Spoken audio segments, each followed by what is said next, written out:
이번에는 전직 더불어민주당 원내대표 지내신 홍익표 의원 모시고 최근 정치 현안들에 대해서 좀 여쭤보도록 하겠습니다. 어서 오십시오. 네, 반갑습니다. 홍익표입니다. 굉장히 낯서네요, 또 이렇게 하니까. 그러니까 아니 근데 일단 그 차림이 굉장히 캐주얼해지셔가지고 예. 뭔가 정치로부터 굉장히 자유로워지셨다 이런 느낌을 받습니다. 네, 뭐 실제로 좀 뭐 마음도 몸도 좀 편안합니다. 좀 예. 이게 미안합니다. 그러니까 저 동료 의원들한테 네네. 지금 또 당원들이나 많이 화나 있고 네. 어렵고 한데 예.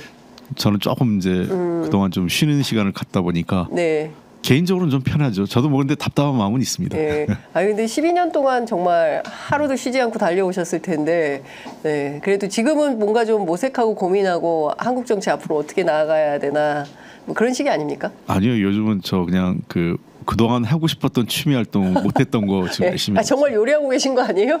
진짜 하고 있어요. 그거 제 로망이었기 때문에. 아니 무슨 요리를 배우고 계십니까 그러면? 그래서 학원 간다니까 지난번에 얘기했지만 좀 한심해 보인다고 그래서 예. 그거는 접었고 네. 대신 책을 여러 권 사서 주로 이제 이탈리안 요리하고 와. 그다음에 지중해식 스타일의 예. 요리를 계속하고 가족들하고 가끔 그렇게 해서 예. 식사하시고. 예. 예. 굉장히 가족들이 좋아해요.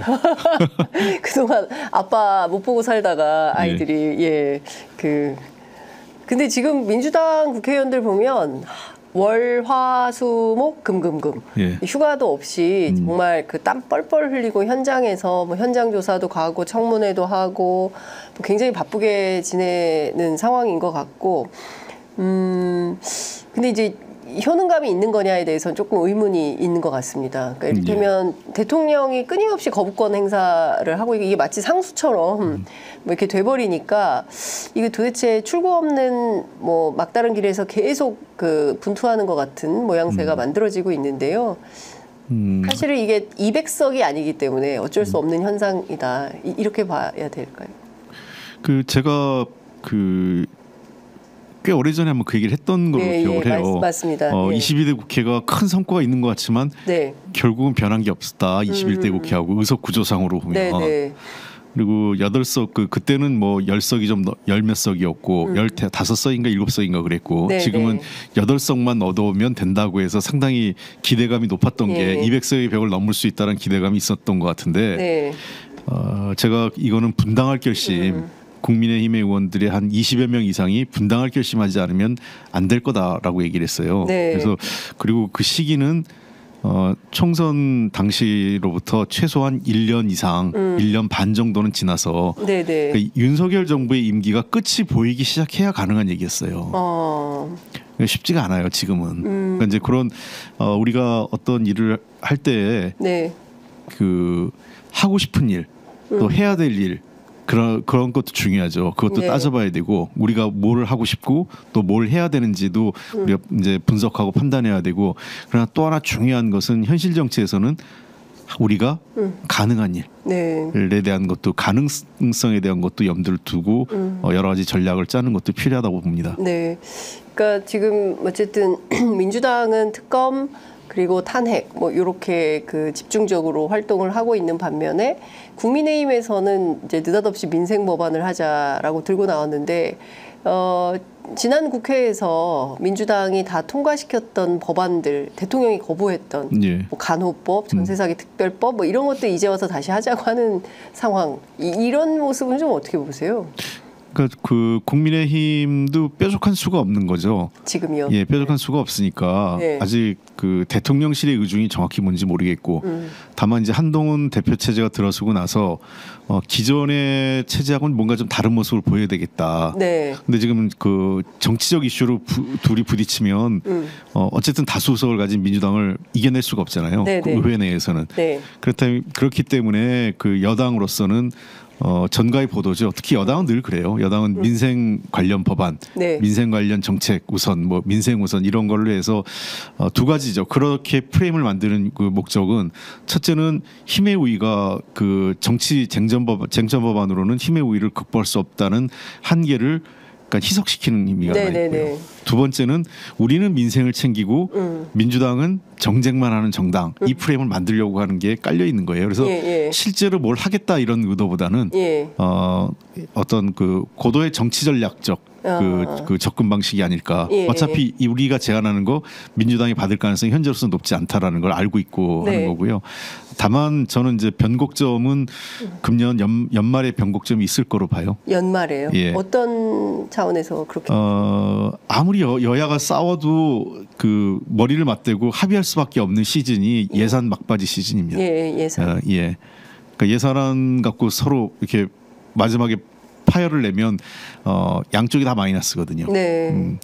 그래서 물론 마지막에 저도 지난해 제가 원내대표 할 때 치킨 게임을 했지만 마지막에 그 뭐 같이 죽자 사실 그런 걸 했지만 그거는 같이 죽지 말자는 의미가 내포에 깔려 있는 거거든요. 그래서 예산 시즌의 마지막 협의가 불가피하기 때문에 그 시즌 즈음에서 여야가 뭔가 그 서로 간에 하고 싶은 거 또 서로가 원하는 것들을 주고받기가 시작될 가능성은 있다고 봅니다. 예컨대 지금 뭐 그 해병대 장병 관련된 특검법 있잖아요.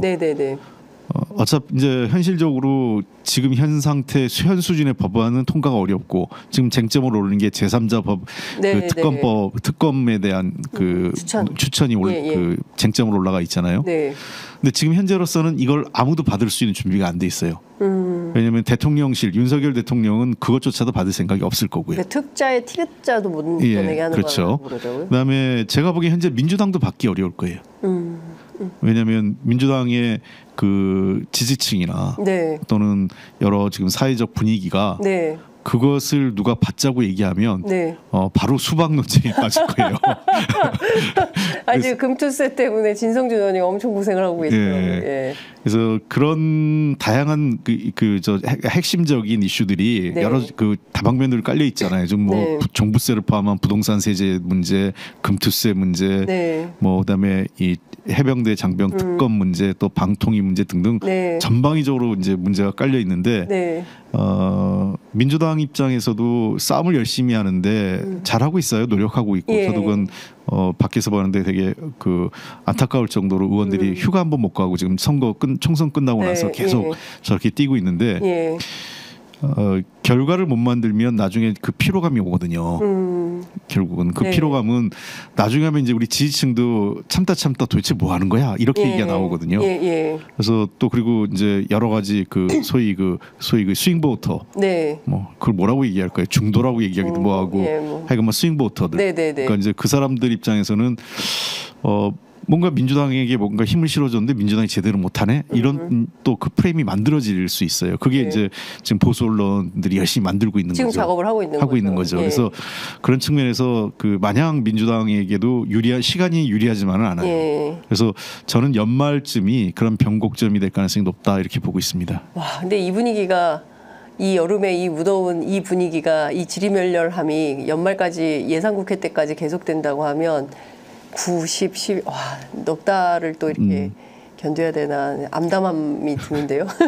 물론 이제 또 그 제가 얘기하는 건 이제 그 일반적인 그 예상이었고 뭐 중간에 변수가 많이 생길 수 있어요. 당장 이재명 대표가 영수회담 제의를 했지 않습니까? 어제 했고 오늘 보니까 아까 속보로 박찬대 원내대표가 받은 건데 뭐 글쎄 하여간 뭐 어쨌든 저는 이제 그거를 이재명 지금 후보잖아요. 대표가 아니라 이재명 후보가 제안한 거기 때문에 차라리 그냥 좀 놔뒀다가 어차피 이재명 대표가 당대표 될 가능성이 제일 높죠. 현실적으로 뭐 마지막 서울표 수도권표도 까봐야 되겠지만 현재 예상으로는 상당히 높은 득표율로 이재명 후보가 당대표로 연임될 가능성이 높은데 이재명 대표가 당대표가 되고 첫 일상으로 제안하는 게 더 모양이 좋았다 이런 아쉬움은 있어요. 그러니까 좀 긴급하게 좀 필요하다라고 판단한 이유는 어디에 있을까요? 어제 갑자기 윤석열 대통령과 만나고 싶다, 만나서 이러저러한 여러 민생 현안에 대해서 대화하고 싶다라는 메시지를 띄운 거거든요. 그러니까 이제 이게 참 그 국민 여론이라는 게 합리적 설명하기는 쉽진 않아요. 물론 뭐 완전히 비합리적이다 이런 얘기하는 게 아니라 합리성과 때로는 저런 비합리적이란 말보다는 불확실성이라고 표현하고 싶은데 늘 이제 우리 뭐 사회과학자들이나 정치학자들 무슨 언론인들이 분석하잖아요. 근데 분석이 맞는 경우가 많지 않아요. 대체로 틀리죠. 저도 그렇고. 그래서 다만 이제 사후 해석은 잘들 하는데 전망도 쉽지 않은 게 대중들의 마음을 읽는 게 그렇게 논리적이지 않을 때가 있어요. 그러니까 대중들의 국민 여론이라는 게 지금은 막 뭔가 윤석열 정부에게 회초리도 들고 싶고 때리고 싶고 이런 게 있는데 어떤 때는 때리던 사람도 지칠 때가 있거든요. 때리면서. 그럴 수 있겠죠. 그래서 지치면은 갑자기 화살이 그 국민을 대신해서 때린 사람한테 또 돌아가요. 야, 넌 왜 이렇게 제대로 못 때렸어? 그리고 때리기만 했지 뭘 한 게 없잖아. 이런 것도 있거든요. 그래서 저는 이재명 지금 후보죠. 전 대표 이재명 전 대표가 그러한 어떤 이 국민 여론의 어떤 미세한 변화들 이런 것들에 대해서도 뭐 워낙 저 대중의 흐름에 민감하신 분이기 때문에 막 그런 것들을 염두에 두고 또 다른 가능성 내가 싸우기만 하는 게 아니라 대화와 협상, 타협 등도 할 수 있는 지도자라는 가능성을 열어놓기 위해서 그러니까 나중에 가면 왜 협상을 해서 할 수 있는 문제까지 안 했냐 이런 책임론이 또 와요. 그래서 그런 시점을 염두에 둔 제안이 아닐까. 중요한 건 이재명 대표의 이런 제안, 박찬대 대표의 제안에 국민의힘과 윤석열 대통령이 응답할 것이냐가 포인트인데요. 어떻게 보세요? 지금은 응답하지 않을 것 같아요. 그러니까 당장 이제 저쪽의 뭐 대응 논리는 먼저 여야 대표회담부터 하자 이럴 거예요. 왜냐하면 한동훈 이제 신임 대표죠. 한동훈 신임 대표를 패싱하는 모양새를 원치 않을 거니까요. 지금 방금 속보가 하나 나왔는데요. 여야정 협의체 이거는 이제 정책위 의장 간 정책위 의장 간 대화에서 정책 협력 기구를 제안을 했고 여야정 협의체를 만들자라는 얘기. 그다음에 누가 제안을 했어요? 진성준 민주당이 제안한 거죠? 네네 민주당과 국민의힘 합의했어요? 네 합의한 걸로 나옵니다. 그런군요. 합의를 했고요. 양당의 협상 채널이 앞으로 본격적으로 가동될 거다. 정쟁 휴전을 선언하고 일하는 국회를 복원하자 이렇게 돼 있습니다. 그렇습니다. 그러니까 그거는 뭐 현재 아까 제가 했잖아요. 예산 시즌이 다가오면서 슬슬 뭔가 정책 합의가 필요한 시점이 된 거예요. 그래서 당장 아까 예를 들면 대통령과의 회담은 당장은 쉽지 않을 건데 밑에서부터 그런 분위기가 만들어진다면 어느 시점에서는 영수회담도 가능하겠죠. 근데 아마 만약에 이재명 대표가 전 대표가 신임 대표가 된다면 이재명 대표는 당연히 윤석열 대통령과의 단독 회담을 제안을 할 생각일 거고 국민의힘의 한동훈 대표는 최소한 3자 아니면 단계적으로 여야 당 대표 회담을 선행하자 이런 거 싶어 할 거예요. 근데 지난 총선 때 이제 총선에서 패배한 직후에 윤석열 대통령이 이재명 대표 만나가지고 한 이야기 가운데 뭐 정치적으로 해결할 수 있음직한 얘기들을 많이 하지 않았습니까? 뭐 예컨대 국무총리 뭐 박영선 전 중기부장과 후보자 뭐 추천 얘기도 있었고요. 그리고 뭐 다음에는 뭐 국회 사랑제에서 만나자 이런 제안도 하고 뭐 이러저러한 제안들은 많이 있었는데 그동안 아무런 접촉이나 이런 것은 전혀 없었던 것 같습니다. 그렇습니다. 네, 그러다가 이제 지금 이게 출구가 생길 수 있을지에 대해서는 의심점이 있는데 핵심은 아무래도 예산국회가 도래하기 전까지는 대통령이 뭐 만나고 이러지는 않을 걸로 보인다. 이제 이런 전망을 하시는데 근데 경제와 민생이 진짜 많이 어렵지 않습니까? 그렇죠. 네. 대표님 지역구가 서초라서 그 동네는 좀 괜찮은가요? 아마 타격받은 사람 많을 거예요. 왜냐하면 자산이 있기 때문에 뭐 주식시장에 손을 댄 사람들도 많이 있으실 거고. 그렇죠. 또 경제에 훨씬 이런 경제 활동이나 또는 경기 변동에 민감한 분들이 많이 계시죠. 사업하시는 분들은. 그동안 초엔저 현상으로 많이 의존하고 사업했던 분들도 있는데 최근에 한 달 사이에 엔화가 한 50원 이상 올라갔거든요. 그렇죠.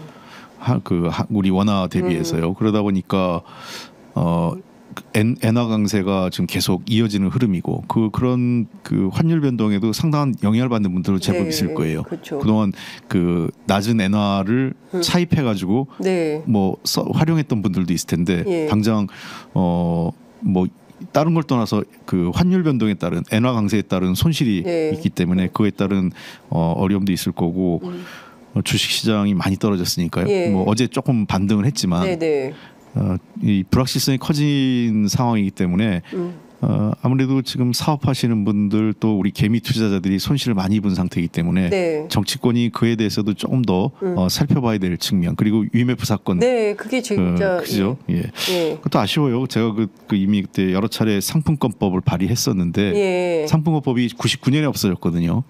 폐지됐다가 그래서 상품권을 좀 규제 감독하고 소비자의 권리를 좀 보호할 수 있는 제도 장치를 만들자고 법안을 했는데 그거를 뭐 다 반대해가지고 그 법안이 결국 재정법이 왜 이렇게 반대를 하는 걸까요? 규제입법에 대해서 자유를 강조. 요즘 제가 냈던 법안들이 다시 화제가 되는 게 많아요.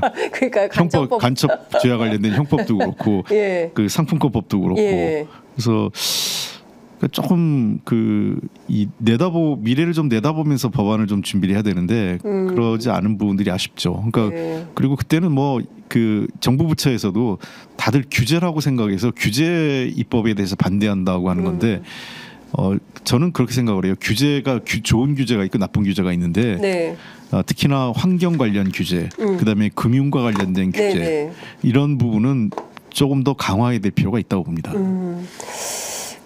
앞서 말씀 주신 그 내용 좀 여쭤보겠습니다. 워낙 외교안보 전문가시기도 하시고요. 근데 지금 국회 통회가 한 번도 열리지 않고 있다라는 이제 얘기가 나오고 있는데요. 이 국군정보사에서 블랙요원 신상이다 뭐 털려가지고 상당히 문제가 되고 있는 상황에서 소위 이제 한동훈 대표 발로 민주당 책임론이 있었으니 간첩법 반대를 해서 그래서 이게 문제가 터진 거다라고 이제 역공을 하는 모양새였어요. 근데 이게 사실 자체가 아니라면서요. 대표님께서 제일 먼저 낸 법안이라면서요. 제일 먼저 낸 건 아니고 거슬러 올라가면 17대 국회에서는 최재천 의원이요. 그리고 18대 국회에서는 송민순 의원. 그리고 이제 제가 19, 20, 21 계속 연달아 3번을 냈고 다른 의원도 냈었죠. 근데 아시는 것처럼 18대 19대 국회 그리고 20대 국회 전반기까지는 국민의힘 정권이었잖아요. 그렇죠. 그때도 정부 여당이 그때도 소극적이었던 거예요. 이 법에 대해서. 그러니까 이게 누구의 탓이다 이렇게 볼 수는 없고요. 전체적으로 보면 일단은 법조인들의 이상한 특징이 형법과 민법, 특히 형법에 대해서 뭐 개정하는 거에 대해서 굉장히 보수적이에요. 여야를 떠나서. 그래요. 법조인들 출신이에요. 그러니까 일종의 형법을 본인들 이제 법조인들이 어떤 자기들만의 어떤 뭐랄까 금과 옥조 이렇게 생각을 한 것 같아요. 함부로 바꾸면 안 된다 이런 식의. 형법 함부로 손대는 거 아니다. 그런 게 있는 것 같아요. 그래서 그런 보수성이 여야 모두 법조인 출신들이 다 있고요. 그러다 보니까 법원 행정체가 제일 먼저 앞장서서 지금 대법원이 앞장서서 반대를 합니다. 그리고 법무부도 소극적이에요.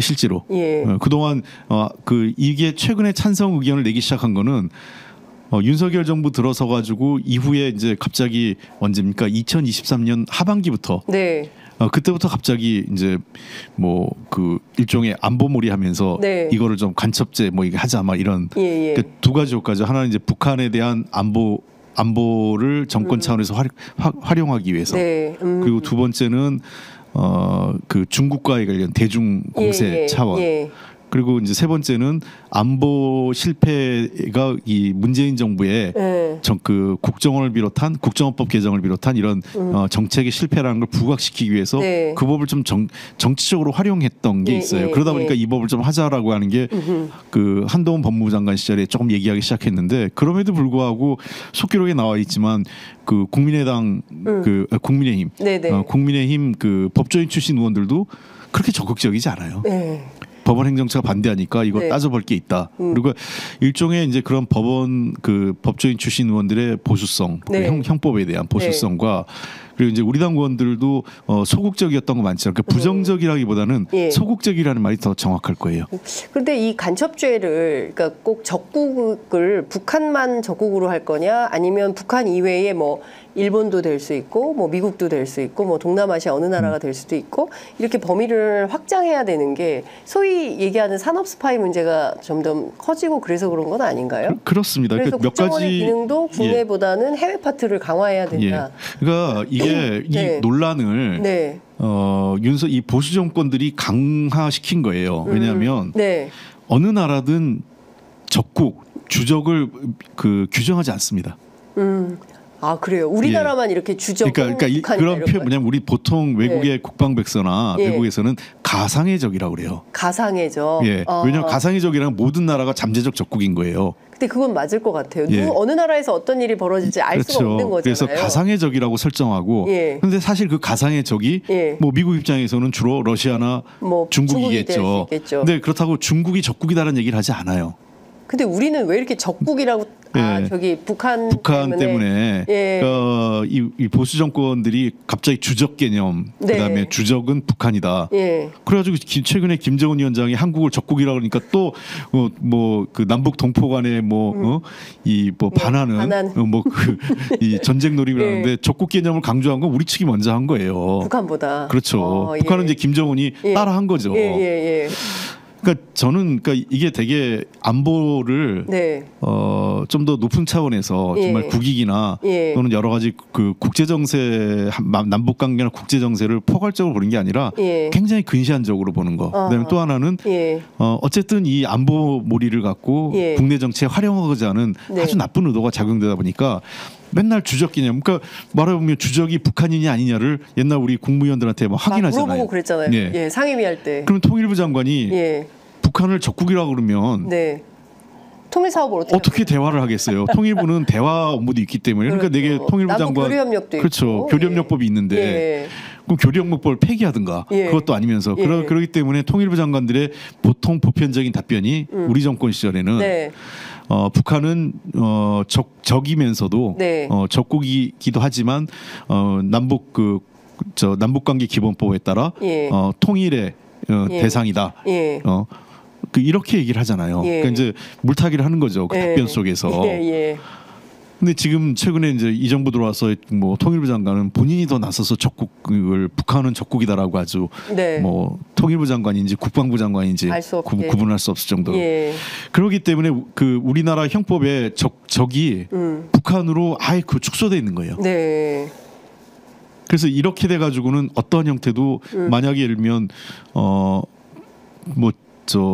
이 북한이 아닌 다른 그 국가와 관련된 어떤 그 간첩 스파이 활동은 처벌할 그 대상이 없는 거예요.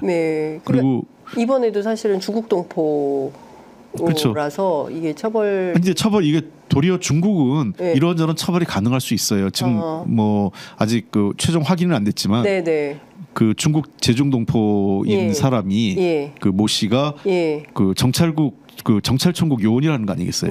그럼 사실 이제 북한과 연계돼 있기 때문에 그럼 국가보안법으로 다룰 수도 있죠. 확인이 되면. 근데 확인이 되겠냐 싶어요. 확인 어디서 받나요? 북한이 확인해 줘야 되나요? 북한도 확인 안 해줄 거고 제중동포 중국에 있는 이 사람을 끌고 와서 국내 법정에 세울 수 있는 것도 아니고. 그러네요. 그러다 보니까 추정에 불과한 거고 아무리 이제 그 어떤 확실한 증거가 있는지 모르겠지만 그 정보기관에서 제출하는 자료에 따라서 법원이 판단하겠지만 그 확증할 정도로 그러니까 이제 그 북한과 연계성을 입증할 만큼한 그런 뚜렷한 자료가 있는지 뭐 그거에 대해서는 봐야 될 문제겠죠. 근데 만약에 그걸 입증 못하면 간첩죄 적용은 어려운 거고요. 그럼 이제 국가 기밀 뭐 유출 뭐 이런 그런 그 관련된 법으로 처벌할 수밖에 없는데 더 나가서 제가 이제 법은 적국 또는 외국 또는 외국 단체로 좀 늘렸거든요. 외국 단체라고 할 때는 두 가지 의미가 있죠. 하나는 기업. 그리고 또 두 번째는 기업이 아닌 여러 가지 어떤 각종 법인 단체들. 그러니까 실제로 그 요즘 같이 이 뭐 예를 들면 중국의 정보기관이 네. 또 일본의 정보기관이 예. 미국의 CIA가 예. 대놓고 CIA 이름 걸고 활동을 하겠어요? 그렇죠. 우리도 무슨 다 비밀 공작 예. 하지 않습니까? 이번에 다 드러났지만. 예, 블랙 요원들이 예. 블랙 요원이라고 하면 우리 같은 경우 이제 주로 예를 들면 중국에서 활동한다 하면 가장 많은 신분들이 뭐 하는 게 통상적으로 네. 뭐 선교사라든지 또는 뭐 여행 관광사 예. 뭐 또는 뭐 무슨 뭐 하여간 소규모 기업들 네. 뭐 등등 이런 형태의 예.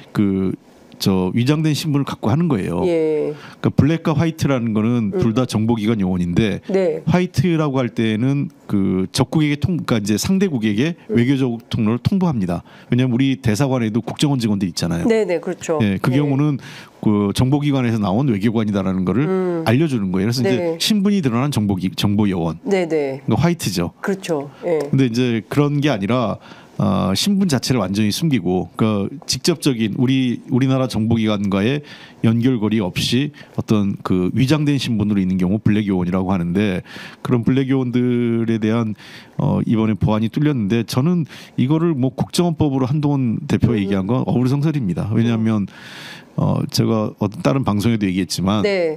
국정원법은 수사를 못하게 한 거지 정보나 방첩 활동을 못하게 한 게 아니거든요. 예. 그럼 예를 들면 그 정보를 수집하고 방첩 활동을 통해서 예. 홍길동이라는 사람이 북한의 스파이라는 거를 확인을 했어요. 네. 가능성이 높다. 그래서 그 자료를 수사기관인 경찰이나 검찰에 전달을 했어요. 네. 근데 경찰이나 검찰이 어수룩해가지고 그 사람을 놓치거나 예. 수사를 잘 못했거나 이러면은 국정원법에 따른 수사권 국정원의 수사권을 제한한 게 문제가 있다라고 비판할 수 있겠죠. 예.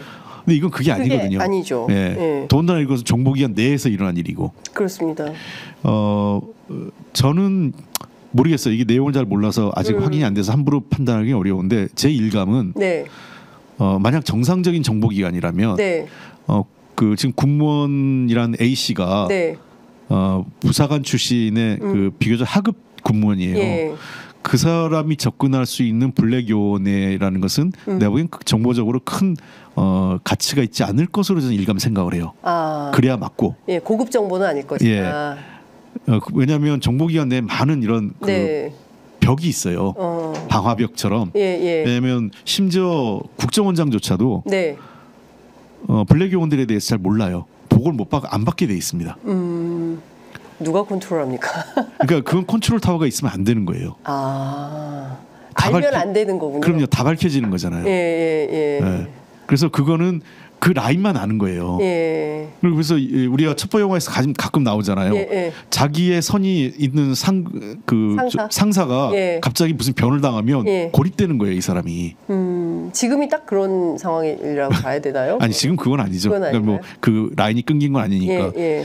그래서 그 블랙 요원들 같은 경우는 그리고 블랙 요원들은 재밌는 게요. 네. 블랙 요원들끼리 서로 교류합니다. 우리 신분을 서로 아니까 서로 알아요. 예. 아주 뭐 100% 다는 아닌데 예. 한 10에 8, 9은 서로가 저 사람은 예를 들면 심양에서 예. 남과 북에 블랙 요원들이 있을 거 아니겠어요? 예. 남도 있고 북도 있고. 예. 예를 들면 일본도 있겠지만 자 그러면은 남한의 블랙 요원을 북한의 블랙 요원이 알아요. 북한도 우리도 대충 누가 북쪽의 블랙 요원이라는 거 알고 있고 중국의 공안 당국도 파악하고 있고요. 예. 아니 근데 윤석열 정부 들어서 블랙들이 많이 나오고 있어요. 네. 밝은 세상으로 너무 많이 나오셔가지고. 근데 이게 좀 이해가 안 되는 거죠. 이 블랙 요원들에 관련된 얘기가 이렇게 다 노출이 되고 공공연하게 공론화되는 거는 있을 수 없는 일이죠. 그러니까요. 근데 지금 뭐 막 이게 또 다른 형태의 공방이 이어지고 있는 건데요. 첫 번째는 이제 블랙 요원들이 어쨌든 막 급하게 철수시켜서 나오느라고 뭐 집세라든가 뭐 거기 이제 뭐 기업을 운영했던 것 같은데 그 관계된 뭐 돈 문제가 있는데 이거 그러니까 원래 먼저 쓰고 나중에 사후 정산 받는 시스템인데 정산을 안 해준다고 해가지고 이게 또 논란이 좀 되고 있고 그리고 또 하나는 지금 그 정보사령관하고 여단장 지금 뭐 소장하고 중장이 서로 맞고소하고 그리고 뭐 충정로에 있는 안가가 드러나고 작전명이 뭐 그 광개토 프로젝트다라는 것도 막 다 드러나고 여기에 민간 연구소가 와서 사무실을 쓰고 이게 다 드러나는 겁니다. 서로 간의 고소장이 그게 다 다 적시돼 버렸기 때문에 이게 언론 보도에 다 나왔는데 이 사람들이 이런 게 가능한가요? 다른 나라가 이거 보면 뭐라고 할까요? 아, 이게 이 사람들이 다 블랙이었구나 이렇게 되는 건가요? 어떻게 되는 겁니까? 그게 아니라 이제 지금 뭐 저는 이제 정보사이기 때문에 이게 국정원에서 벌어진 일이 아니라 네. 그러니까 그 우리나라 같은 경우는 이제 그 정보 예산이 어떻게 돼 있냐면 정보 활동의 모든 예산은 국정원으로 갑니다. 그러니까 국정원이 예산으로 컨트롤을 하는 거예요. 그래서 국정원의 정보활동비가 이런 그 정보사령부 또 지금은 이제 기무사가 그 무슨 바뀌었죠. 방첩사 아니요 안보지원사령부가 안보지원사령부가 바뀌었잖아요. 거기에 과거 그 이제 기무사 거기에도 이제 그 저 정보활동비를 주고요. 경찰 정보과에도 국정원에서의 정보활동비가 가는 거예요. 그러니까 그 예산을 통해서 국정원이 모든 정보기관을 좀 컨트롤하고 있는 건 맞습니다. 그렇구나. 그렇기 때문에 이제 사실은 이제 그 진짜 블랙 요원들은 국정원에서 많이 있고 이 정보사도 그걸 해서 자기들이 이제 정보 활동을 하고 있는 건데 그렇기 때문에 마치 이제 이번 블랙 요원 때문에 뭐 중국에 있는 뭐 우리 블랙 요원들이 다 노출됐다 이렇게 얘기하는 거는 과장된 거고 정보사가 관리하는 그 블랙 요원들이 불안하니까 이제 철수한 거고 그럼 이제 그 블랙 요원들이 관리하는 망원들이 있는 거예요. 그러니까 각자 왜냐하면 정보를 이 블랙 요원이 혼자 할 수 없잖아요. 그러면 자기의 끈들을 다 만들어 현지인들을 그래서 이제 그 사람들한테 활동비도 주고 아니면 회사 직원으로 아니면 기업을 갖고 있으면 직원을 채용해서 월급 형태를 주면서 관리하고 뭐 이런 식으로 정보 활동을 수집을 하는 거죠. 근데 지금 갑자기 철수하면서 이 문제가 불거진 거죠. 그러면 이제 월급을 주던 회사가 갑자기 사장이 없어지는 거고. 그다음에 또 뭐 아니면 뭐 꼭 회사가 아니더라도 망원들에게 활동비를 줘야 되는데 그 안 주게 되면 그 사람들이 다 붕 뜨게 되는 거고요. 그다음에 그러니까 저는 이런 거예요. 이게 왜 또 언론에 공개되는지도 이해가 못 하겠어요.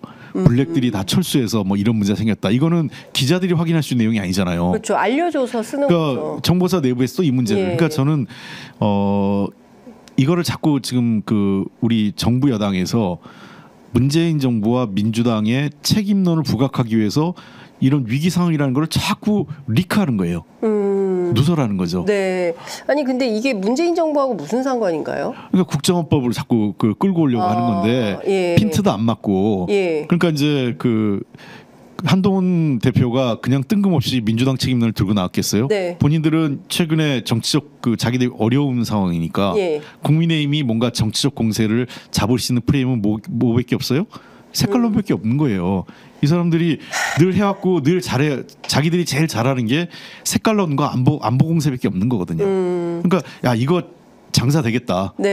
야 이거 우리 최상병 건이든 뭐 김건희 여사 명품백 문제든 이걸로 덮을 수 있을 것 같다라는 얄팍한 게 하는 건데 우리나라 국민들이 이제 과거와 같이 색깔로 이렇게 휘둘리지 않는 수준이 올라가 있고 너무 많이 써먹었어. 그러니까 과거에. 우리가 뭐든지 약을 너무 많이 쓰면 약이 안 들잖아요. 그렇죠. 면역 안 듣죠. 안 듣죠. 항생제 우리나라 사람들 항생제 안 듣는다고 뭐 계속 그 얘기가 의료계에서도 나오는데 그런 것처럼 색깔론을 너무 많이 쓰다 보니까 우리 국민들의 생각은 색깔론 이런 공세 나오면 뭐 또 급하니까 또 다른 걸 덮기 위해서 이걸 또 쓰는구나라는 거를 심지어 국민의힘 지지자들도 그렇게 알고 있어요.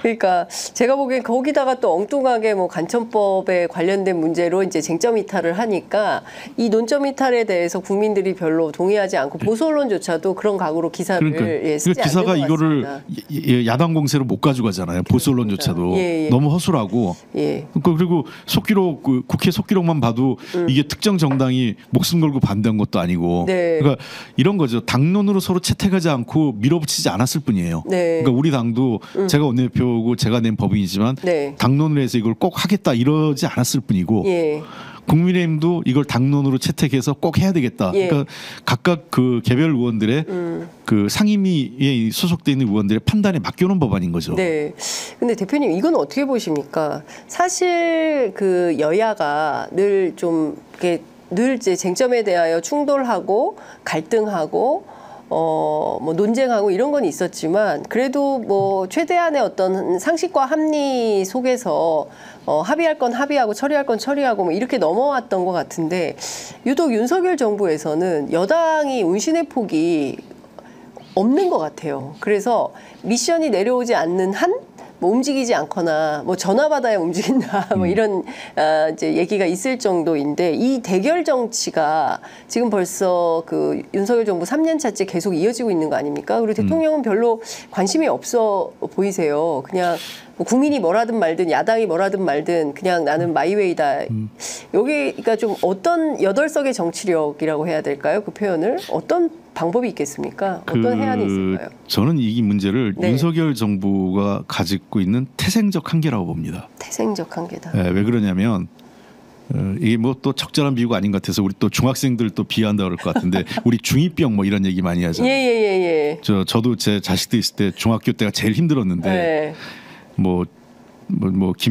북한의 김정일이 우리 중학생 무서워서 네, 못 들어온다. 못 들어온다 이런 말까지 예, 우리가 그렇습니다. 농담삼아 하는데 통상 이제 그 얘기는 되게 이제 그 고등학생만 되면 대학교 입학을 하든 아니면 어디 사회 진출을 하든 목표나 이런 게 좀 더 구체화되고 뚜렷해지죠. 네. 근데 중학교 때까지만 해도 옛날처럼 그 고등학교 입시가 네. 있는 것도 아니고 예. 내가 뭘 해야 될지에 대한 뚜렷한 그런 판단이 안 서 있고 그냥 네. 부모가 하자는 대로 끌려가서 공부하는 친구들이 있고 뭐 일부는 자발적으로 열심히 하는 친구도 예, 있지만 예. 대부분은 질풍노도죠. 예, 부모가 하자는 대로 하거나 아니면 그것도 거부하고 뭐 예. 이런 경우가 있는데 윤석열 정부가 특히 윤석열 대통령 본인이 진짜 갑자기 대통령이 됐잖아요. 별안간. 예. 그러니까 저는 그런 것 같아요. 왜 김대중 대통령이 훌륭한 대통령이냐? 네.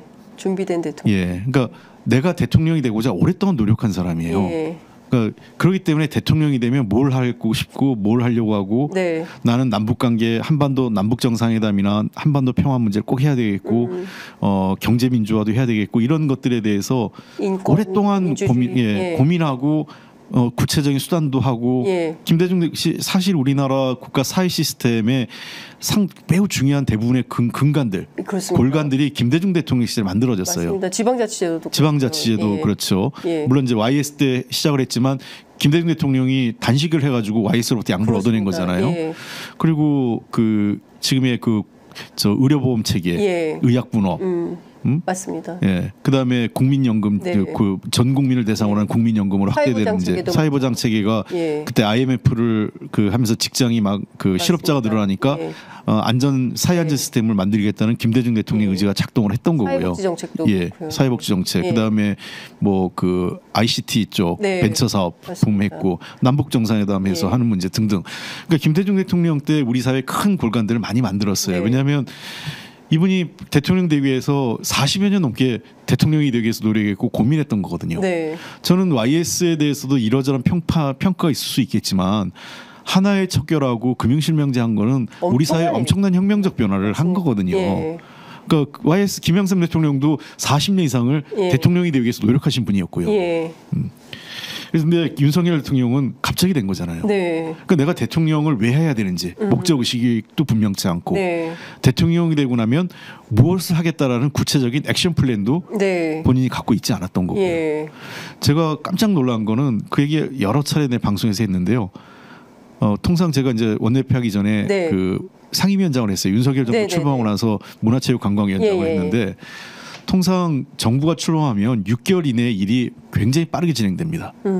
왜냐하면 할 일이 많으니까요. 왜냐하면 네네. 여기는 더군다나 문재인 정부는 이 인수위도 없었잖아요. 그렇죠. 바로 출범과 동시에 그 인수위까지 국정기획자문위를 별도로 둬서 네. 함께했는데 여긴 인수위도 있었단 말이에요. 네. 그러면 되게 그 국가 운영의 100대 과제 정도를 미리 선정해 놓고 네. 그거를 6개월 내에 몇 개를 할 건지 그걸 다 체크하거든요. 네. 그러면 예를 들면 제가 문체위원장인데 예. 저한테 장차관이든 아니면 그 대통령실의 수석비서관이든 누가 와가지고 이거 대통령 우리 국정과제 중요한 과제고 이거 꼭 해야 됩니다. 네네네. 좀 도와주십시오 위원장님. 예. 여야가 다르지만 예. 이거는 대통령이 일할 수 있게 좀 도와주십시오. 그리고 그러면서 뭐까지 통상 제안하냐면 위원장님 관심 사업이 뭡니까? 민주당 그러니까 개인적인 사업 또는 예. 민주당으로서 예. 이 분야 제가 예. 이제 문화체육관광위원회 예. 문화체육관광위원회에서 민주당이 꼭 하고 싶은 게 뭐냐 예. 그런 걸 되게 이렇게 바터를 해요. 그래서 대통령의 국정과제를 하기 위해서. 예. 근데 없었습니까?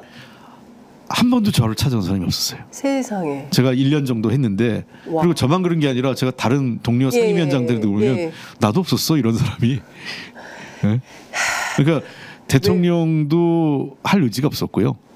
그러니까 준비가 안 된 거고 더 나와서 대통령실의 참모들이나 이런 사람들도 할 생각이 없었던 거예요. 그냥 현상이 여소야대 그러니까 야당이 다수인 석에서 우리가 할 수 있는 게 없어라는 거 그냥 핑계만 댄 거예요. 그러니까 윤석열 대통령도 감나무 떨어지기만 기다린 거죠. 그래 그 2년 후에 있는 총선에서 그러니까 1년이었나? 2022년 2년 후죠. 2년 후에 있을 총선에서 우리가 다수석만 차지하면 그때 하자. 이 생각만 한 거죠. 왜 대통령을 하고 싶었을까요? 갑자기 그게 근본적인 회의감과 의문이 생기네요. 천공이 하라고 해서 한 거 아닌가 싶어요. 그냥. 천공이? 당신 될 거다. 설마요. 아니 그렇지 않고서는 도대체 내가 대통령에서 뭘 할 건지를 저는 모르겠어요. 아직도 설명이 안 되고 있긴 합니다. 그래서 저는 제일 기가 막힌 장면이 연금 개혁이에요. 교육, 노동, 연금 세 개는 확실히 본인이 하겠다고 했는데 민주당에서 44% 소득 대체율을 받지 않았습니까? 그러면 이건 통과시켜야 맞는데 민주당이 주도했다 그래서 그때 걷어찬 거죠. 그렇죠. 의장이 마지막 중재안을 하니까 그거는 뭐 우리하고 생각이 다르다고 하면서 걷어차버린 건데 그때 되게 기가 막히셨을 것 같아요. 어이가 없었죠. 예. 그 굉장히 여당 측 의견을 많이 수용도 했고요. 그러니까 저는 그러니까 간절함이 없는 거예요. 그래서 진짜 뭐 제가 우스갯소리죠. 뭐 설마 천공이 하라 그래서 했겠습니까? 근데 그 본인이 정말 나는 그 왜 대통령이 되고 싶고 나 근데 왜 말이 안 되는 게 윤석열 대통령이 검찰총장 하면서 대통령 할 생각을 갖지는 않았을 거예요. 처음에. 그 얘기는 있죠. 그렇다면 대통령이 되고 싶은 생각을 했던 거는 얼추 그 추미애 장관하고 갈등이 본격화된 시점. 그러니까 2023년 하반기. 2022년. 2021년이네요. 2021년 하반기 즈음이겠죠. 그러니까 대통령이 돼야겠다라는 생각을 가진 거는 대선을 앞둔 1년이 채 안 되는 거예요.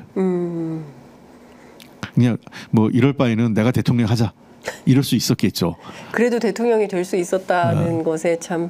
그러니까 저는 그런 것 같아요. 그러니까 국민들께서도 앞으로 어떤 누군가 그 유력 정치인 어떤 대통령이든 광역자치단체장이든 뭐 이런 걸 할 때 이 준비 안 된 사람을 하면 결국은 그거를 그 사람 뭐 대개는 뭐 안 그런 사람도 있지만 그런 사람을 뽑은 국민들이 손해를 보게 돼 있습니다. 너무 고통스럽다라는 생각이 좀 듭니다. 그 지금 금투세 폐지 문제가 상당히 뜨거운 쟁점이 좀 되고 있는데요. 한동훈 대표가 박찬대라도 상관이 없다. 박찬대 원내대표라도 상관이 없다. 금투세 폐지론에 대해서 민주당과 1대1로 토론하자 이런 제안을 했습니다. 그리고 대통령실에서도 국회가 금투세 폐지를 전향적인 자세로 조속히 논의해달라. 이것은 거부권 행사를 안 할 것 같습니다. 자, 그런데 이 금투세와 관련해서도 이게 역사가 긴 거 아닙니까? 그 주식시장에서 거래세를 그 낮추면서 금투세를 도입한 거잖아요. 그러니까 이제 기존의 거래세 같은 경우는 이익이 남지 않아도 그 거래만 하면 무조건 그 과세를 했기 때문에 손해를 봤는데 과세하는 게 이게 맞지 않는다. 그러니까 이제 기본적으로 우리 그 과세 원칙은 소득이 있는 곳에 과세하는 거기 때문에 그래서 그 거래세 비중을 좀 낮추고 그거를 그 보전하는 측면에서 금융투자 그 소비세를 도입한 거 아니겠어요? 금투세를 도입하고 소득세를 도입한 건데 이 금투세 도입에 그런 역사적 배경이 있었고 그게 여야 간의 합의였어요. 그러니까 이제 그거를 다 무시하고 이것도 대통령이 그냥 갑자기 예를 들면 여야 원내대표든 뭐 여야 당 대표를 뭐 불러가지고 이거 금투세 없애는 걸 좀 도와달라 이렇게 얘기하는 게 아니라 그냥 주식 어디 거래장인가 어디 가가지고 본인이 그냥 일방적으로 발표해버린 거예요. 없애겠다고. 그러니까 그 입법의 ABC가 틀렸죠. 그리고 지금 현재로서는 저는 이렇게 생각해요. 금투세에 대해서도 뭔가 전향적인 검토가 필요한 건 맞는데 검토해볼 필요도 있다고 생각하고. 네. 그럼 재정 적자는 어떻게 할 거예요? 그러니까요. 그러니까 지금 이 정부의 기조가 안 맞아요. 예. 그러니까 재정 적자를 재정 적자 재정 건전성을 확보하겠다고 하면서 예. 세입은 계속 줄여가요. 세입 기반은. 그러니까 감세를 하는 거죠. 예. 그러니까 제가 뭐 다른 보수 얘기하는 게 아니라 네. 저 클린턴 정부 시절에 예. 그 재무장관을 했던 분이 한 얘기가 있어요. 지금 이름이 갑자기 생각은 안 나는데. 네. 바보야 문제는 경제야? 아니요, 그게 그 사람이 뭐라고 했냐면 레리 서머스일 거예요. 그 재무장관을 했고 그 월가에 아주 유명한 사람입니다. 네. 철저히 시장 경제주의자죠. 네. 근데 그분이 뭐라고 얘기하냐면 재정 건전성을 하려면 세금을 낼 수 있는 사람들에서부터 세금을 걷는 걸 해야 된다라는 거예요. 그리고 그 세출을 조정해야 된다는 거예요. 네. 그러니까 세입 기반을 먼저 확보해야 되는 거죠. 근데 이 윤석열 정부는 지금 앞뒤가 안 맞아요. 그리고 저는 지금 단계에서는 과세를 예를 들면 감세를 하더라도 지금 할 단계는 아닌 거예요. 지금 계속 국세 수입이 지금 펑크나고 있고 이렇게 되면 어떤 악순환이 빠지냐면 두 가지죠. 그러니까 정부가 그러면은 나머지 세출을 하기 위한 채권 국채를 발행하지 않잖아요. 네. 그럼 어떻게 되겠어요? 써야 될 돈을 못 쓰는 거죠. 그렇죠. 원래 정부가 500조를 쓰겠다 이렇게 예산 편성했는데 실제로는 450 몇 조밖에 못 쓰고 셧다운하는 거예요. 그럼 이제 제대로 된 정부 운영도 못 하는 거죠. 정부가 제대로 된 원래 하려고 했던 사업조차 못 하고 계속 축소제한적으로 가는 거고 경제 전반이 위축되는 거죠. 그래서 이런 문제들에 대해서 그러면은 정부가 이런 과세 문제에 대해서 전반적으로 세입 기반이 야당을 설득할 땐 그걸 갖고 와야 되는 거예요. 네. 우리 과세가 이렇게 그러면 이러이러한 수단이 있다. 이런 걸로 과세 기반을 확대할 수 있다. 네. 그래서 금투세를 줄여도 된다. 최소한 이런 플랜을 갖고 와서 설명을 해야 되는 겁니다. 기재부 장관이. 근데 아무런 대안도 없이 대안이 없는 무조건 거예요. 폐지 이렇게 뭐 받아라. 그러니까 제가 원내대표라면 만약에 지금 또 원내대표 하고 있다면 기재부 장관이 저한테 가져와서 세입과 세출에 대한 자세한 흐름을 설명하고 이거를 줄였을 때, 금투세를 줄였을 때 우리가 다른 쪽에서 이 손실만큼을 과세를 보완할 수 있는 다른 방안이 있다. 그래서 총량에 문제가 없다라든지 이런 걸 설명해 줘야 돼요. 네. 근데 사실 그런 뭐 설명이 있다는 얘기는 제가 추후라도 듣지는 못했던 것 같고요. 근데 어쨌든 이걸 가지고 뭐 토론을 하자, 뭐 맞다이도 아니고 1대1로 토론을 하자라고 제안을 하고 마치 그 양자가 합의가 되면 그냥 통과시키면 되는 것으로 이렇게 그 프레임을 짜고 있는 것 같습니다. 제가 이 방식에는 윤석열 대통령이 한 얘기를 그대로 돌려주고 싶어요. 윤석열 대통령이 우리 당이 25만 원 얘기하니까 왜 차라리 100억씩 주죠 이랬잖아요. 맞아요. 그러면 이제 이걸 포퓰리즘에 기대면요. 그냥 금투세뿐만 아니라 모든 세금 없앱시다. 다 세금 없애라 그냥. 세금 다 없애면 국민들이 제일 좋아할 거예요. 그러네요. 그러니까 윤석열 대통령 워딩을 그대로 돌려주면 그런 거예요. 이 문제를 국민들에게 다 그냥 우리 세금 줄이자. 한쪽은 세금 줄이자. 그럼 누가 세금 늘리자 쪽으로 토론할 수가 있겠어요. 그렇죠. 그러니까 국민들께서 대부분의 국민들이 그리고 저도 국회의원 하면서 정책위장도 하고 하니까 조금 보지만 국가 예산 운영의 세입 세출 문제를 꼼꼼하게 아는 사람이 그리 많지 않아요. 굉장히 복잡하고요. 그러니까 그런 내용들을 국민들에게 설명하지 않은 상태에서 세금 깎아주겠다.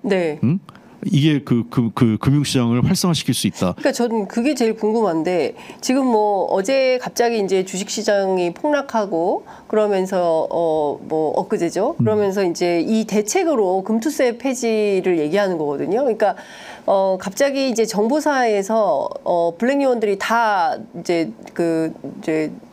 유출이 되면서 보안에 심각한 정보사안이 막 다 유출되는 이런 심각한 정보 사태가 터졌는데 그에 대한 대책으로 민주당 탓을 하면서 간첩법 얘기를 하고 그리고 이것도 마찬가지로 주가 하락에 대비해서 무슨 대책이 있냐? 금투세 빨리 없애라. 그러면 주식시장이 활성화된다. 이런 논리가 그냥 전 잘 이렇게 모르는 제가 얘기해보겠어요. 보기에는 이게 이해가 아니, 안 되거든요, 선뜻. 물론 저는 이제 우리 그 개미 투자자들 입장에서는 네. 굉장히 뭐 내가 무슨 잘못을 한 것도 아닌데 왜 이렇지? 큰 손실을 보고 굉장히 좌절감이 있는 건 맞아요. 네네. 근데 지금 이게 금투세 때문에 금융시장이 불안한 건 아니었잖아요. 따지고 보면. 그렇습니다. 예. 네. 이 금투세와 관련된 문제는 연말에 주식시장이 흔들리는 문제지 않습니까? 네네. 예, 통상적으로. 그러니까 지금의 흔들리는 여러 가지 요인은 그 AI가 경제성이 없다. 그렇죠. 그 버블이 예, 있다. AI 버블론. 예, AI 버블론. 그다음에 N 캐리 문제. 예, 이 문제가 제일 크다고 보고 있고요. 그다음 미국의 문제, 그 아래 공포, 네. 그 실업률이 예, 그 높게 나타나면서 네. 이런 요인들이 그리고 중동 전쟁 가능성 네. 이 요인이 복합적으로 작용한 거고 그렇습니다. 실제로 월요일 날 주가 대폭락은 이미 예상된 거였어요. 왜냐하면 그 전주에 네. 나스닥이 폭락했잖아요. 그 발표가 됐고 예. 그래서 월요일 장이 열리면 예. 주가 폭락은 예상된 예상된 거였어요 거다. 시장에서. 근데 네. 그 이 폭이 예상 워낙- 규모를 뛰어넘었을 뿐이죠. 예. 그게 우리나라가 한 8% 빠졌고, 네, 일본이 12%. 예, 일본은 더 빠졌어요. 예, 그리고 대만도 한 7%, 7점 몇 프로, 거의 8% 가까이 예, 빠졌어요. 맞아요. 세 나라가 집중적으로. 예, 이게 주로 그 사실은 반도체. 엔캐리 문제하고 반도체와 관련된, 예. 그러니까 AI 버블론에 기반한 거죠. 그러니까 AI 버블에 직접적으로 관련돼 있고, 예. 그다음에 그 일본 엔화 네. 그 연관성 예. 경제가 연관 많이 예, 돼 예. 있고, 그다음에 세 번째는 중동의 불안정성이 다 연관돼 있어요. 그렇습니다. 석유 수입을 하고 있는 나라들이기 예. 때문에, 그러니까 다 이유가 있는 거예요. 예, 이유가 있죠. 예. 예. 과학적 분석을 하면 다 예. 이유가 있는 겁니다. 그래서 사실은 이미 그 월요일 날 증시가 열면 어떻게 될 건지를 다 알고 있었어요. 그러면 정부는 어떻게 해야 되나요? 그러니까 사실은 이미 월요일 날 뭐 이미 일요일이나 이때 네. 그 많은 전문가들이 얘기를 했었고 증시가 얼마큼 떨어질 건지 예측을 하기가 쉽지 네, 않다 네, 이런 네, 얘기들을 다 했어요. 이코노미스트들이 나와서. 예. 그러니까 예상했던 것보다 더 떨어졌을 뿐인데 네. 그러니까 그 다음 날 다시 또 한 3% 이상 반등을 했지 않습니까? 그렇습니다. 예. 그래서 지금 현재 장세는 AI 버블론이나 이런 것도 그렇게 그 과학적 근거가 있는 것 같지는 않아요. 그러니까 지금 현재 그 장의 그 변동성이 크다, 네. 불확실성이 크다. 네. 그렇기 때문에 좀 더 보수적인 투자를 해야 된다. 이게 지금 일반적인 네. 그 금융시장의 흐름이기 때문에 네. 이런 문제를 갑자기 그 뜬금없이 금투세를 갖고 와서 얘기하는 거는 지금 현재 상황을 완전히 왜곡하는 거고 해법을 얘기하지 않는 거예요. 그럼 자 우리가 해야 되는 건 뭐겠어요? 반도체나 뉴 테크놀로지에 대한 경제성을 네. 입증해 줘야 돼요. 정부가. 이거 견실하다. 네. 그러니까 우리 그 삼성전자나 예. SK 하이닉스 같은 데가 기업 실적도 좋고 예. 견고하다라는 거를 강력하게 설명해야 되고 미래 시장 전망까지 분석해 주는 자료들을 경제단체나 네. 정부기관이나 경제단체가 발표해야 돼요. 예. 그리고 두 번째는 중동 전쟁에 대해서도 그 면밀히 분석을 해야 되고요. 네. 예, 그리고 한국은 그럼 미국이 아래 지금 미국발 경기 침체가 글로벌 리세션, 그러니까 그렇습니다. 글로벌 경기 침체로 가는데 한국은 그러면 예. 글로 갈 거냐 예. 안 갈 거냐? 우리는 한국은 그렇게 가지 않을 가능성이 높다라는 과학적 데이터를 갖고 설명해 줘야 돼요. 예. 거시경제라든지 소비자 예. 물가라든지 금리라든지 뭐 여러 가지 갖고 뭐 만약 그렇다면 네. 갈 가능성이 높다면 대비를 해야 되고 그렇죠. 그렇지 않다면 한국은 그렇지 않다라는 거를 설명해서 예. 그 지금 현재로서는 이 외국인들이 빠져나가는 거를 그러니까 지금 국내 그 개미들이 파는 게 아니라 외국인 기관이나 외국인 투자자들이 예. 팔고 나가는 게 문제잖아요. 그렇죠. 그러니까 그거를 잡을 수 있는 대책들과 정보들을 시장에 흘려야 되는 거죠. 근데 그걸 안 하고 뜬금없이 금투세 얘기를 하면 이게 되냐고요. 금투세 그러니까요. 문제는 금투세 문제대로 논의가 필요해요. 예. 저는 그건 따로 인정을 하겠지만 이거를 막 섞어가지고 네. 마치 금투세를 폐지하면 시장이 막 활황이 되고 예. 이런 것처럼 호도해서는 안 그렇죠. 된다. 그러니까 예. 말씀 주신 대로 이런 내용들에 대해서 시장 분석을 똑바로 그렇죠. 하고 그에 대해서 경제는 심리이기 때문에 공포심이나 이런 거를 갖지 않도록 시장에 긍정적인 사인을 주면서 견실하다는 내용을 알려줘야 이게 흔들림이 그렇게 크지 않은데 지금 엔화가 그 강세를 띠면서 네. 엔화 투자된 돈들이 다 빠진 거예요. 그러니까요. 네, 왜냐하면 이제 이익을 실현시킨 거죠. 맞죠. 왜냐하면 다른 게 아니라 아까 제가 말씀드렸지만 엔화가 7월 초에 네. 제가 7월 초에 일본 좀 갔다 왔기 때문에 그 7월 중순경인가 그때 갔다 왔기 때문에 7월 그 환율을 좀 많이 봤어요. 엔화 환율을. 어떤 엔화 환율이 빠르게 오르네 이런 걸 느꼈거든요. 그러니까 7월 초에 비해서 제일 저점이 7월 초쯤이었어요. 7월 1일 그때 지금 6월 말 그때에 비해서 지금 7월 말쯤 가니까 거의 50원 가까이 올랐어요. 우리 돈으로 한 그 원 엔화 환율이. 한 840원대까지 갔다가 지금 거의 900원대에 육박하고 있단 말이에요. 많이 올랐네요. 그러니까 사실 이런 거에 대한 시장에 긍정적인 사인을 주고 시장이 뭐 얼어붙지 않도록 관리하는 것도 사실은 정부의 능력인데 뭘 기대하겠냐 뭐 이런 얘기를 하는 사람들도 있기는 합니다. 여하튼 총체적으로 난국이에요. 윤석열 정부를 바라보는 뭐 수많은 이제 여러 뭐 이제 집단들이 있는데 특히 이제 기업 쪽에서도 아유 뭘 기대합니까? 뭐 이제 이런 얘기까지 좀 나오고 있어서 걱정이고 제가 이것 좀 여쭤보겠습니다.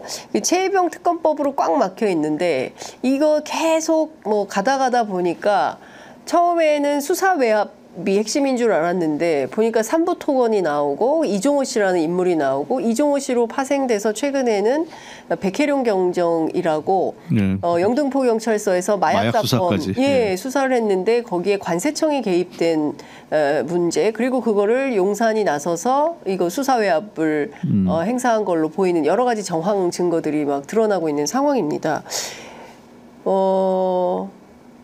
이게 좀 밝혀야 되는 진실이 너무 많아진 것 같아요. 참 모르겠어요. 저도 이 사안 자체를 보면서 특히 이번에 마약 관련된 그 내용을 보면서 영화 같아요, 정말. 그 담당했던 분도 그런 말씀하시더라고요. 영화 같다. 이게 무슨 영화를 무슨 시나리오를 일부러 그러니까 이제 그냥 우리가 약간 현실을 좀 과장해서 비틀고 가상하거나 비틀어서 영화를 만든 것처럼.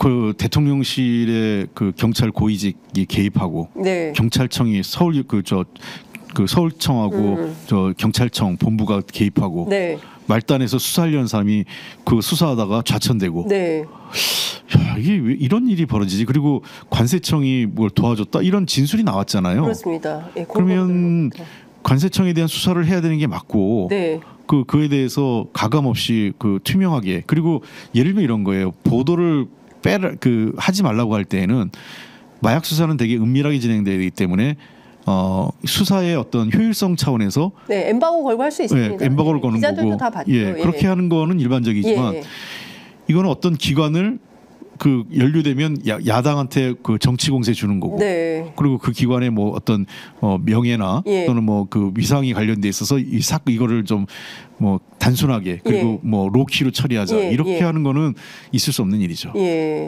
그러니까 뭐 다 떠나서 용산이 불쾌하게 생각한다라거나 그리고 용산이 관심 있게 보는 사안이라거나 뭐 용산에서 또 전화가 왔냐고 이렇게 확인을 한다거나 그것도 뭐 조병로 씨 같은 경우에는 전혀 이 수사 골간에 있지 않은 뭐 생활안전 과정이라는 건데 그분이 느닷없이 전화를 했고 알고 보니까 이 사람이 이종호 씨가 내가 별 2개 달아주려고 하는 거야 라고 한 바로 그 당사자이고 그 당사자의 부속실장 그러니까 부관 같은 개념이라고 하는데 이 사람은 그 이종호 씨와 함께하는 단톡방의 멤버였고 뭐 이러저러한 사실관계들을 보면 이게 정말 그 도망가기 어려운 문제들이 막 계속 발생을 하는 건데요. 그러니까 이 문제는 좀 분리해서 봐야 될 것 같아요. 이 문제대로. 그러니까 이걸 또 최상병 문제까지 같이 막 엮으면 사건이 더 복잡해지니까. 어디서 끊어야 됩니까? 일단은 최상병 건은 최상병 건대로 그 수사 외압하고 그 사건을 축소하려고 했던 누가 했는지 대통령실이 개입했는지 안 했는지 그리고 누가 만약에 대통령실에서 했다면 누가 그런 짓을 했는지 대통령인지 아닌지 뭐 이런 문제가 지금 남아 있는 거 아니겠어요? 그래서 그건 그것대로 가고 이건 별도로 이 세관하고 경찰 내부의 문제 그리고 경찰에서 이 사람들이 대통령실 운운했는데 이게 실제로 대통령실과 연관돼 있는 건지 이 정도면 사실은 민정수석 지금 새로 만들었잖아요. 새로 만들었죠. 김주현 수석. 빨리 움직여서 이게 그냥 예를 들면 사칭하는 경우도 있어요. 일반적으로. 그러니까 이제 대통령실에 있는 어떤 그 관계자가 이건 뭐 용산의 뜻이야 이렇게 시체말로 거짓을 얘기했을 수도 있어요. 그러면 빨리 이거 만약에 대통령이 연관돼 있지 않았다면 더 민정실에서 더 빨리 움직여서 진실을 밝혀야 되는 거죠. 자체적으로. 그리고 관계자들 일단 업무 정지시키고 업무에서 배제하고 근데 이해가 안 되는 거예요. 그 하나도 그런 조치들이 그 대통령은 그렇다 치더라도 대통령실에 있는 참모들조차도 아무것도 하지 않는다는 거는 모르겠어요. 하나는 긴장감이 없어서 긴장감이 없거나 아니면 일을 못하는 사람들이거나 네. 더 아니면 정말 꼭대기에 누가 관련돼 있어가지고 손을 못 대거나 이거밖에 안 되는 거 아니겠어요? 네. 꼭대기에 누가 관련됐을까요? 그건 저도 접근할 수 없는 거니까 알 수는 없지만 통상은 그런 거에 수사가 안 될 때는 뭔가 이게 사건이 벌어졌는데 수습하거나 뭐 진상이 제대로 규명되지 않을 때는 세 가지 요인이죠. 하나는 그 이걸 뭐 무능해서 아니면 저 사건의 진실을 파헤칠 만한 어떤 의지가 없고 더 나아가서 그것이 그 제일 그 최상위층과 연관돼 있어서 아무도 나서지 못하기 때문에 알면서도 이 세 가지 외에는 그 설명이 안 되는 거죠. 아, 정말 근데 이 중요한 거는 공수처라도 적극적으로 수사 의지를 가지고 수사를 하면 좋은데 최희병 사건도 들어갔더니 이종호 변호인 출신인 검사가 수사를 하고 있고 이 사건도 마찬가지입니다. 이 백혜룡 경정이 이제 공수처에 관련자들 9명에 대해서 고발장을 접수를 했는데 거기도 여전히 이종호 씨 변호인이 있는 거니까요. 어디에 가서 이런 문제들에 대한 진실규명을 요구해야 될지 특검 말고 다른 대안이 있나. 근데 또 특검에 대해서는 대통령이 저렇게 거부권 행사를 하고 있고 어떤 방법이 있겠습니까? 어디서 근데 저는 이 문제는 여당에서 못 버틸 거로 봐요. 올해. 여당이. 왜 그러냐면 한동훈 대표 본인도 법무장관 시절에 툭하면 마약 수사 운운했잖아요. 그러니까 지금 마약 수사를 그러면 대통령실이 비호하는 거냐? 그러네요. 이 프레임에 걸려 들어가는 거기 때문에 한동훈 대표 입장에서도 굉장히 곤혹스러울 거예요. 그리고 저는 시간이 필요한데 결국은 아까 제가 그래서 빠르면 금년 12월 아니면 내년 한 3, 4월이 변곡점이 될 거로 보는 게 시간은 갈수록 여권 내에서도 윤석열 대통령의 힘이 빠져나가는 시간이에요. 이제는 하산하기 시작할 때잖아요. 그러니까 도리어 친윤이라고 했던 사람들도 점점점 한동훈 대표 밑에 줄 서려고 하는 사람이 더 늘어날 거예요. 아마 권력의 부상함을 윤석열 대통령이 느끼기 시작하는 게 저는 내년 한 상반기 즈음 마무리될 시점, 내년 한 5, 6월쯤 되면 뼈저리 느끼기 시작할 것 같아요. 저희가 이제 국민의힘 국회의원들 취재하면 그런 얘기가 나옵니다. 우리는 주윤 야한이다. 주간에는 윤석열 대통령하고 밤에는 한동훈 대표 친한하고 낮에는 친윤하고 한다. 이제 이런 소문들이 이제 막 돌고 있어서 아 참 그렇다라는 생각이 좀 드는데 내년 3, 4월로 보시는 이유는 어디 있을까요? 시간의 흐름이 그렇죠. 왜냐하면 그 윤석열 대통령의 힘이 그 내년 이제 보면 그 얼마 안 남았잖아요. 그 내년 3, 4월쯤 가면 그리고 한동훈 대표 체제가 어떻게 될지 모르겠지만 안착되기 시작할 거고 그리고 점점 변수는 있어요. 한동훈 대표의 그 대중적 안착시킬까요? 아니면은 뭐 또 이준석 대표식으로 그거 못할 겁니다. 그거 안 된다고 보십니까? 대통령실에서 이제 다시는 거 불가하다고 보십니까? 그게 정권 초기니까 가능했던 거예요. 지금 한동훈 대표를 날린다고 총대 메고 나설 사람이 누가 있겠어요? 아니 대통령이 직접 뭐 일주일 만에 그만두라고 물론 이제 대통령이 임명한 비대위원장이긴 했습니다. 그건 비대위원장이니까 그런 거고 지금은 정상적인 절차를 걸친 당 대표예요. 그러면은 그 한동훈 대표가 뭔가 그 위법한 행위를 해서 윤리 소집해서 과거 이준석 대표 쳐내듯이 그렇게 해야 되는데 그러기엔 시간도 많이 걸리고요. 상당한 경랑에 들어갈 거예요. 그런 거의 저는 당이 깨지는 상황이 갈 거라고 봅니다. 분당 사태가 일어날 수 있다고 보세요? 분당한다고 보십니까? 저는 아직은 그런 가능성 높지 않다고 봐요. 1년 내에는. 1년 내에는. 그러면 한동훈 대표 체제가 공고해지면서 결국 윤석열 대통령이 힘이 빠지면서 윤 대통령이 한동훈 대표에게 협력하는 관계로 그렇게 바뀔까요? 그러니까 뭐 갑을 관계가 한 대표가 또 힘이 세지고. 그러니까 이제 그 변수는 유일한 변수는 한 대표의 국민적 지지도가 어떻게 나오느냐. 지지율. 그러니까 지지율이. 그러니까 예를 들면 이런 거죠. 한동훈 대표가 다가오는 지방선거와 대선을 이길 수 있는 카드냐 아니냐. 이 판단이 네. 국민의힘의 많은 국회의원들과 예. 지지자들의 마음을 예. 흔들 거예요. 만약 한동훈 대표 체제로 이길 수 있다. 네. 해볼만하다 하면 힘이 글로 가는 거고요. 뭐 내년 그래서 제가 한 빠르면 3, 4월 늦어도 네, 한 5, 6월쯤 보는 거는 예. 대통령 이미 대통령 힘은 그때 빠져 있는 거고 예. 한동훈 대표 갖고 안 되겠다. 예. 라고 하면 그 의원들이 못 참는 거죠. 예. 바꿔야 되겠구나. 그럼 예. 다른 카드로 바꿔야 되겠다. 예, 이길 수 있는 카드가 뭐냐? 왜냐하면 예. 이제는 점점 대통령 선거의 시기가 다가오기 때문에 네. 총선과 대통령 선거는 또 다릅니다. 예. 지금 국회에서 윤석열 대통령의 즉각적인 탄핵을 요구하는 140만 청원이 있어서 관련된 청문회를 하지 않았습니까? 2차례. 어떻게 전망하십니까? 탄핵은 될 거라고 보세요? 글쎄요. 그거는 만만치는 않을 거예요. 만만치 않다. 예. 왜 그러냐면 제가 우리 지지자분들이라면 좀 실망할 것 같은데 네. 저는 늘 좀 더 나쁜 얘기, 그러니까 보수적으로 배드 시나리오부터 먼저 염두에 두고 전략을 짜야 되는 게 맞다고 보기 때문에 첫째는 그 대통령이 저렇게 완강하게 특검을 거부하고 있기 때문에 대통령의 범죄를 입증할 만한 확실한 물증이 없어요. 지금으로서는. 예, 지금으로서는. 그리고 예를 들면 김건희 특검, 도이치모터스 또 뭐 저 명품백 이런 문제는 대통령이 직접 관련된 게 아니라 다 영부인과 관련된 문제이기 때문에 이거를 대통령의 탄핵 사유가 될지에 대해서는 좀 퀘스천 마크가 있고요. 그렇습니다. 그러니까 결국은 대통령이 탄핵될 범죄 사실에 가장 유력한 거는 최상병 사건의 수사 외압 지시죠. 이게 제일 범죄 혐의가 구성될 수 있는 문제인데 그래서 과연 그러면 이제 이 특검 자체가 진행돼야 되는데 현재로서는 특검이 공전되고 있잖아요. 그리고 특검이 진행된다 하더라도 최소 3개월에서 6개월은 기다려야 될 거예요. 그 범죄 혐의를 입증하기 위해서 수사 과정에서 기소까지 하려면요.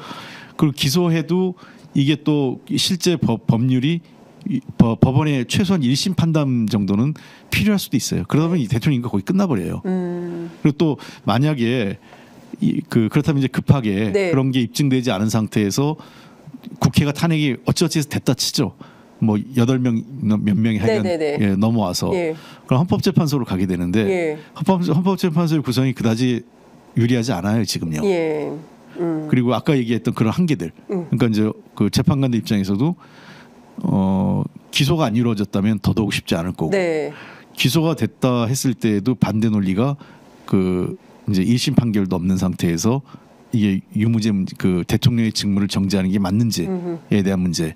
아마 저쪽은 가처분 신청하겠죠. 이게 중대한 그때 윤석열 대통령이 검찰총장 때 했던 방식대로 그런 것들을 걸 거고. 그다음에 마지막으로 우리가 좀 봐야 될 문제는 이 법률이 대통령의 직위를 정지시킬 만큼의 중대한 헌법적 또는 법률적 위반인지에 대한 헌재 판단이 어떻게 나올지도 사실은 그렇게 썩 우리는 굉장히 중대하게 보는데 헌법재판관들은 어떻게 볼지는 또 다른 문제죠. 왜냐하면 아까 얘기했잖아요. 그러니까 뭐 정치적 보수 이걸 떠나서 법관들의 보수성이 있다고요. 법조인들의 그러니까 탄핵 문제에 대해서 상당히 엄중하게 보는 거죠. 그러니까 그래서 보수적 판사들이 많았던 과거 노무현 대통령 시절에 탄핵도 기각됐잖아요.